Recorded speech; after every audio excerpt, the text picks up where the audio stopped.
Hello दोस्तों, नमस्कार भाई। बहुत बहुत स्वागत है आप सभी का एग्जाम मास्टर चैनल में। और अब जनरल नॉलेज की फील्ड में आग लगा दोगे आप लोग। भारतीय संविधान टॉपिक सुन के आपको थोड़ा सा कॉन्स्टिट्यूशन मन में खिचड़ी टाइप का या कठिनाई होती है अगर, तो छू मंतर हो जाएगी। वो कैसे?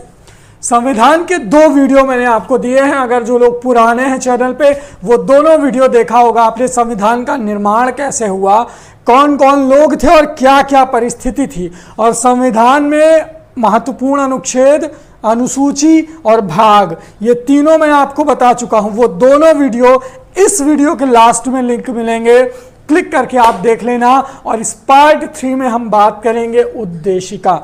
एकदम अच्छे से आज मैं आपको समझा दूंगा कि उद्देशिका एग्जैक्टली है क्या। उद्देशिका के बारे में आप यहां पर देखेंगे। तो जल्दी से तैयार हो जाइए, वीडियो को कर दीजिए लाइक मेरे साथ और चैनल को कर दीजिए सब्सक्राइब। शुरू करते हैं उद्देशिका, है ना। तो उद्देशिका प्रारंभ कहां से होती, समझ लेना, एकदम ध्यान से वीडियो को देखना।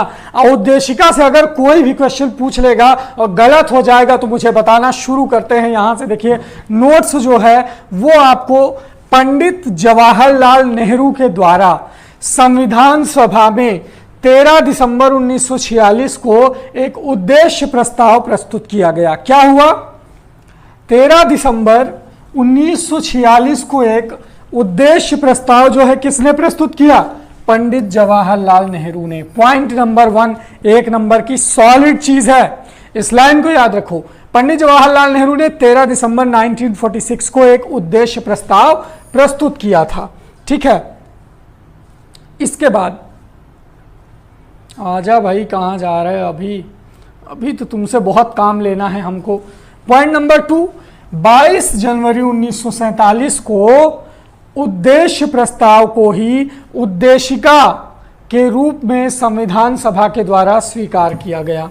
अब समझिए, 1946 को उद्देश्य प्रस्ताव पंडित जी ने दिया। 22 जनवरी 1947 को उद्देश्य प्रस्ताव को ही उद्देशिका के रूप में संविधान सभा ने स्वीकार किया। यानी जो उनका उद्देश्य प्रस्ताव था नेहरू जी का, वही उद्देशिका बना। कब बना? 22 जनवरी 1947 को यही प्रस्ताव उद्देशिका बना।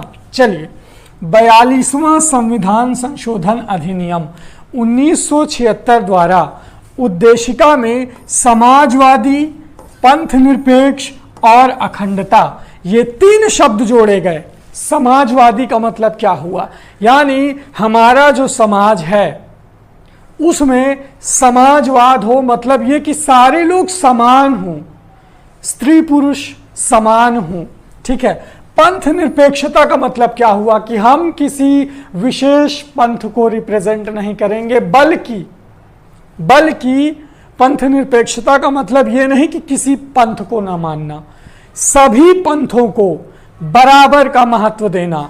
यह है पंथ निरपेक्षता, धर्म निरपेक्षता। यानी सभी धर्म को बराबर महत्व देना। ये जो आज की धर्म निरपेक्षता है, ये एक दूसरे के धर्म के डिफेंड करने के लिए है, विरोध करने के लिए है। लेकिन धर्म निरपेक्षता का मतलब यह हुआ कि हम किसी भी धर्म को बराबरी का महत्व देंगे, उसे कम नहीं आंकेंगे। तो पंथ निरपेक्ष और धर्म निरपेक्ष। ठीक है। यानी किसी विशेष को हम नहीं वो करेंगे, किसी को स्पेशल नहीं बनाएंगे कि ये पंथ, हम पंथ निरपेक्ष हैं, है ना। हम इस पर स्पेशलिटी नहीं दिखाएंगे कि नहीं यही सब कुछ है। और अखंडता, यानी हम खंडित नहीं हैं, हम सारे क्या हैं? यूनाइट हैं, हम सारे एक हैं। तो ये 3 चीजें आई कहां से? 42वां संविधान संशोधन अधिनियम 1976 के द्वारा। किसमें जोड़ी गई? उद्देशिका में। एक क्वेश्चन यहां से पूछता है, 100% सॉलिड पॉइंट है। मैं जैसे नोट्स बना रहा हूं, खैर ये ग्रुप में मैं नोट्स डाल दूंगा, जो लोग ऐड होना चाहते हैं ये व्हाट्सअप नंबर है, बेहतरीन नोट्स के लिए ऐड हो जाइए। फिर ये जुड़ गया, चलिए इतनी चीजें जुड़ गई। फिर भारतीय संविधान की उद्देशिका ने भारत को संपूर्ण प्रभुत्व संपन्न, समाजवादी, पंथ निरपेक्ष, लोकतांत्रिक गणराज्य के रूप में घोषित किया है। क्या क्या किया है? देखिए यहां पर क्या क्या किया है, ढंग से समझते हैं। संविधान की उद्देशिका ने क्या किया है? भारत क्या है? संपूर्ण प्रभुत्व संपन्न है, यानी भारत पर अब किसी विदेशी का, किसी दूसरे देश का कोई प्रभुता नहीं है। सारी प्रभुता किसके पास है? हमारी खुद की कंट्री के पास है। समाजवादी यानी हमारे यहाँ क्या है? समाजवाद है, सारे लोगों को इक्वल अपॉर्चुनिटी मिलेगी। ठीक है। इसके बाद पंथ निरपेक्ष है, किसी विशेष पंथ का, मजहब का समर्थन नहीं किया जाएगा, बल्कि सभी मजहबों को बराबर की जगह दी जाएगी। लोकतांत्रिक, लोकतांत्रिक का मतलब क्या हुआ? लोकतंत्र यानी जनता का सिस्टम होगा, लोक का सिस्टम होगा, ये लोगों का सिस्टम होगा। ठीक है, जो सारा सिस्टम है वो लोगों का सिस्टम होगा। फिर गणराज्य है, गणराज्य का मतलब क्या हुआ? पीपल्स का राज्य। गण का मतलब क्या? लोग, पीपल, है ना, तो लोगों का राज्य होगा। कोई राजा बन के नहीं आएगा कि राजा का बेटा राजा बनेगा, नहीं, जनता जिसे राजा बनाएगी वो राजा बनेगा। चलिए, इसके रूप में घोषित किया उद्देशिका ने। तो ये कुछ पॉइंट देख लीजिए। इसके बाद संविधान की उद्देशिका अपने नागरिकों को 3 प्रकार के, ये ना बड़ा इंपॉर्टेंट चीज है भाई, उद्देशिका जो है नागरिकों को 3 प्रकार के न्याय यानी जस्टिस, कौन सा न्याय? सामाजिक न्याय, आर्थिक न्याय, ठीक है, और राजनैतिक न्याय सुनिश्चित करती हैं। कोई समझेगा कि ये सामाजिक न्याय क्या है, आर्थिक न्याय क्या है और ये राजनैतिक न्याय क्या है? सामाजिक न्याय का मतलब हुआ ये, जहाँ तक मैं समझता हूँ, कि समाज में कोई भेदभाव ना हो, है ना, लड़का लड़की के नाम पर जातिगत भेदभाव ना हो, पिछड़ा अगड़ा का भेदभाव ना हो, है ना। बाकी जो भेदभाव है वो तो है ही, संविधान में जो लिख गया वो लिख गया, जो बाहर है वो बाहर है। लेकिन एग्जैक्टली हमारी उद्देशिका क्या प्रेजेंट करती है? 3 प्रकार का न्याय, यानी आपको सामाजिक न्याय मिलेगा। समाज में आपको, सिर्फ आपको मतलब जो है किसी चीज से वंचित नहीं किया जाएगा। न्याय सबके लिए बराबर है, चाहे वो एक आम नागरिक हो, चाहे प्रधानमंत्री हो। Justice is equal for all. ठीक है। इसके बाद आर्थिक न्याय। आर्थिक न्याय से मतलब ये हुआ कि जैसा मैंने आपसे कहा कि जितना समान काम के लिए समान वेतन, है ना, जितना वेतन पुरुष को मिलेगा उतना ही वेतन महिला को मिलेगा, उससे कम नहीं कि महिला है तो चलो कम में, मैडम है तो कम में रख लो। ये प्राइवेट कॉलेजेस में होता है, ठीक है, कि चलो मैडम है, मैडम की तनख्वाह कम रहती है, सर लोगों की तनख्वाह ज़्यादा रहती है। चलिए, फिर क्या करती है? राजनैतिक न्याय, यानी राजनैतिक न्याय में भी इक्वल अपॉर्चुनिटी है, इलेक्शन लड़ सकते हैं चाहे पुरुष और महिला, बराबर का अधिकार है। ठीक है, तो ये चीज है उद्देशिका, इसे सुनिश्चित करती है, समझ लो। उद्देशिका संविधान के विधिक निर्वाचन में सहायक है। विधिक निर्वाचन मतलब संविधान का जो विधिक निर्वाचन है, विधि का मतलब होता है कानून, और कानून का जो निर्वाचन है, जो इलेक्ट करना, निर्वाचन करना, कानून का चयन करना एक तरह से, उसमें उद्देशिका जो है संविधान के नियम कानून के चयन में सहायता करती है। ठीक है, इसमें भी सहायता करती है। सर अल्लादी कृष्णा स्वामी अय्यर के अनुसार, नाम याद कर लो भैया, इन लोगों का नाम ना बड़ा कठिन होता है याद करना। सर अल्लादी कृष्णा स्वामी अय्यर के अनुसार उद्देशिका हमारे सपनों, विचारों का प्रतिनिधित्व करती है। हमारे सपनों और विचारों से क्या मतलब है? हम अक्सर सोचते हैं ना कि यार मुझे सिर्फ मेरी जाति की वजह से, धर्म की वजह से, या पोजीशन की वजह से, या लड़का लड़की होने की वजह से कम ना आंका जाए, मुझे भी बराबर का मौका मिले, है ना। तो हमें क्या करती है? हमारे स्वप्न को, विचार को, हम यही विचार, हमारे यही सपने रहते हैं ना कि जैसे सब लोग इक्वल, मतलब एक अपॉर्चुनिटी होती है कि जैसे कोई वैकेंसी आई, सारे लोग इक्वालिटी, तो सारी चीज़ें वही हैं एक तरह से, समझ लो। इसे मैं क्या ज़्यादा एक्सप्लेन करूँ, बहुत राजनीति हो जाएगी इस पर। फिर अल्लादी कृष्ण स्वामी ने क्या कहा कि हमारे स्वप्न और विचारों का प्रतिनिधित्व है उद्देशिका, यानी ड्रीम्स का और थॉट्स का। चलिए, अब के.एम. मुंशी, इनका तो इंपॉर्टेंट है, स्टार लगा लो इसमें, यह परिभाषा इंपॉर्टेंट है।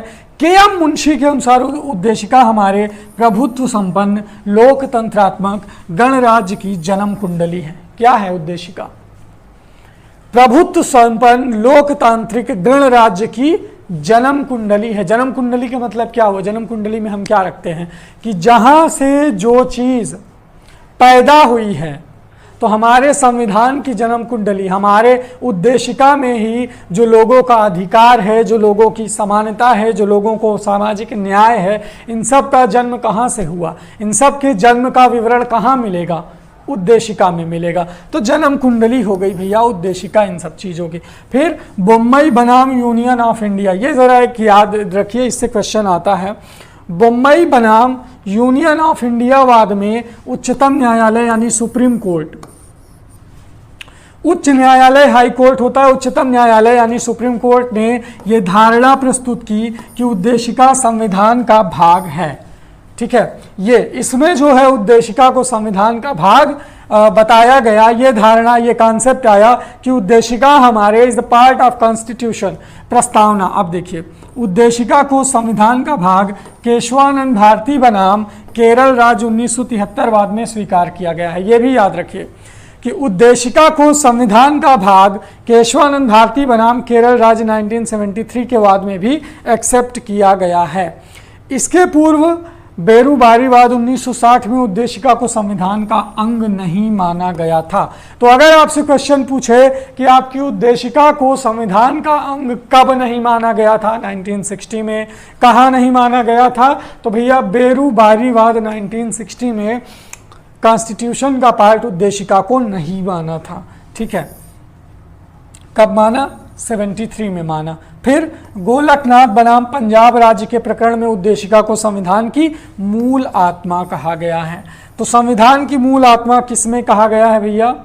गोलकनाथ बनाम पंजाब राज्य, पंजाब स्टेट, गोलकनाथ बनाम, इसमें जो है संविधान की मूल आत्मा बन गई। सोचिए 1960 में उद्देशिका संविधान का अंग भी नहीं था, लेकिन गोलकनाथ ने अपने पंजाब स्टेट के केस में क्या करवा दिया कि भैया ये तो आत्मा बन गई, सोल बन गई। उद्देशिका की प्रकृति न्याय योग्य नहीं है, है ना?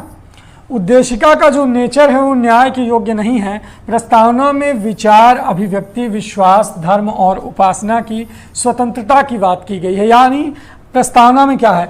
आप अपने विचार रख सकते हो, आप अभिव्यक्त, आप एक्सप्रेस कर सकते हो खुद को, अभिव्यक्ति की स्वतंत्रता, विश्वास, आप ये विश्वास कर सकते हो कि इस देश में आपके लिए बराबर का कानून है, धर्म और उपासना की फ्रीडम है, स्वतंत्रता है, आप किसी भी धर्म को मानने के लिए स्वतंत्र हो, किसी भी धर्म में आपकी आस्था रखने के लिए आप स्वतंत्र हो, और उपासना यानी आप पूजा पाठ, नमाज पढ़ना, चर्च में प्रे करना या फिर मंदिर में जाके, इन सब के लिए आप स्वतंत्र हो, कोई आपको रोक नहीं सकता। ठीक है, फिर इसमें प्रतिष्ठा और अवसर की समानता उल्लिखित है। ये देखिए, मैंने अवसर की समानता की बात की ना, यानी पुरुष महिला अवसर समानता एक तरह से, और संविधान की आत्मा कहा जाता है प्रस्तावना को।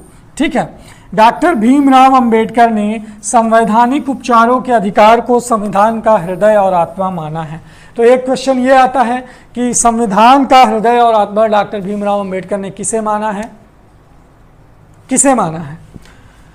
संवैधानिक उपचारों के अधिकार को। ठीक है, ये है आपका जो है संवैधानिक उपचारों का अधिकार, जिसे डॉक्टर भीमराव अंबेडकर ने संविधान की आत्मा और हृदय माना है।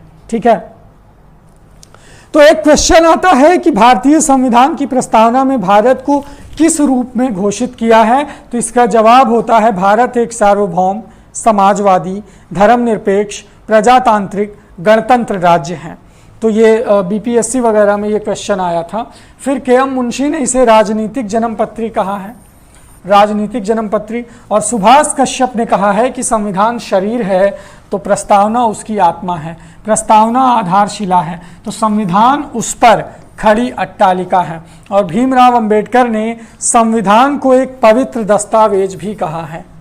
ठीक है, तो एग्जैक्टली संविधान की उद्देशिका और संविधान की प्रस्तावना, इन तीन कॉन्सेप्ट के बारे में आज मैंने टोटल डिस्कस किया। तो ये जो नोट्स था ये बड़ा शॉर्ट नोट्स था, लेकिन आई होप कि आपको समझ में आया होगा। इससे जो क्वेश्चन आते हैं वो आपको समझ में आए होंगे। अब मेरे भाई, अगर आप बताओ कि इतना इजी लेवल पर अगर आपको कॉन्स्टिट्यूशन पढ़ाया जाएगा तो कॉन्स्टिट्यूशन उद्देशिका समझ में आ गया ना, मतलब उद्देशिका कहाँ से शुरू हुई, पंडित जी ने कैसे इसे जो है शुरू किया, पंडित जवाहरलाल नेहरू, और कैसे उद्देशिका संविधान का हिस्सा बना, किन किन वाद में इसे हिस्सा नहीं माना, फिर किसमें हिस्सा माना, किसने क्या कहा उद्देशिका के बारे में, डॉक्टर भीमराव अंबेडकर ने संविधान का हृदय और आत्मा किसे कहा, यही सब नॉर्मल क्वेश्चन आता है। और यही सब अगर तैयार कर लोगे that you are the genius. तो कम समय में ज़्यादा चीज़ें कवर करने का तरीका क्या है? एक शॉर्ट वीडियो लेक्चर। जैसे मैं ये आपको कैप्सूल दे रहा हूँ, अब ये कैप्सूल आपने खाया, ये उद्देशिका का पूरा नॉलेज आपके माइंड में सेट, उद्देशिका से रिलेटेड जो भी 5-6 क्वेश्चन बनते हैं वो यहीं से आएंगे। अब मुझे नहीं लगता कि उद्देशिका में कुछ बचा है, तो उद्देशिका का टॉपिक खत्म कर सकते हैं ना यहाँ से। तो जल्दी से कमेंट करके बता दो कि वीडियो कैसा लगा। और हाँ, पार्ट 1 नहीं देखा तो यहाँ क्लिक करो, पार्ट 2 नहीं देखा तो यहाँ क्लिक करो। तो पार्ट 1, 2 दोनों आप देख सकते हैं। Thank you so much Jairam ji की, बहुत बहुत शुक्रिया, थैंक यू।